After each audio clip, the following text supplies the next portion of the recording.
જય શ્રી કૃષ્ણ। આજે હું વાત કરીશ 27 નક્ષત્ર છે તેમાં સૌથી પહેલું જે નક્ષત્ર આવે છે અશ્વિની નક્ષત્ર। અશ્વિની નક્ષત્રવાળા જાતકો કેવા હોય છે, એમનો સ્વભાવ કેવો હોય છે, શેની પૂજા કરવી, કયા દેવતાને પૂજા કરવી તે વિશે આજે હું જણાવીશ, જે તમે વિડીયો એન્ડ સુધી સાંભળજો। અશ્વિની નક્ષત્ર 27માં સૌથી પહેલાં તો પ્રથમ છે। પ્રથમ એટલે હંમેશા જેને વ્યક્તિને ફર્સ્ટ જ જે આગેવાની જ કરવી વધારે ગમે। તેનો સ્વામી ભગવાન કેતુ ગ્રહ છે અને હા, તેમના દેવતા છે અશ્વિની કુમારો।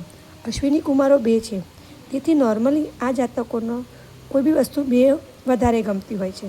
આ નક્ષત્ર મેષ રાશિમાં આવે છે। અશ્વિની નક્ષત્ર મેષ રાશિમાં આવે છે અને તે લોકોનો સ્વભાવ બહુ ઝડપી નિર્ણય લેતા હોય છે। કેમ કે આમનો અશ્વિની એટલે ઘોડો, ઘોડો એમનો ચિહ્ન છે। તો ઘોડો કેવો હોય, શાંતિથી બેસે નહીં, કોઈ બી રીતે દોડ્યા જ કરતા હોય એમના જીવનમાં। તો અશ્વિની નક્ષત્ર લોકોવાળા પણ એવા જ હોય છે, જે ઝડપી હોય છે, તે સાહસિક હોય છે અને હિંમતવાન પણ હોય છે અને મેક્સિમમ નવી શરૂઆત કરવા માટે આ દિવસ બહુ સારો હોય છે અને આ લોકોનો સ્વભાવ એકદમ દયાળુ અને બીજાઓની મદદ કરવી તેમને વધારે ગમતી હોય છે અને લોકો ભોળા બી હોય છે। આ જાતકો સ્વતંત્ર રીતે કામ કરવું વધારે ગમતું હોય છે, તેમને કોઈના જોડે બંધન કરવું ગમતું નથી।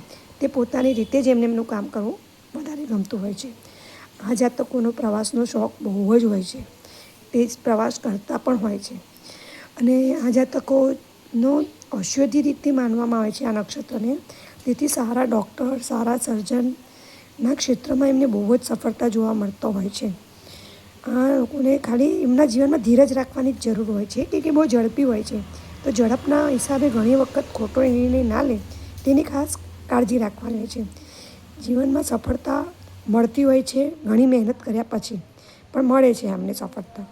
અને આ કેતુનું નક્ષત્ર હોવાથી તેમને ભગવાન ગણેશની આરાધના અને ઉપાસના કરવી જોઈએ, તેથી તેમને જીવનમાં પ્રોબ્લેમ કદાચ આવે તો બી એ ગણેશજી ભગવાન એને આવવા દેતા નથી। અને હા, આ જાતક માટે ઓમ કેતવે નમઃનો મંત્રનો જાપ વધુ લાભદાયક હોય છે। આ જાતકને બહુ આધ્યાત્મિક હોય છે, તેમને ભગવાન ઉપર બહુ વિશ્વાસ હોય છે અને હા, આ જાતકો સારા શિલ્પકાર હોય છે।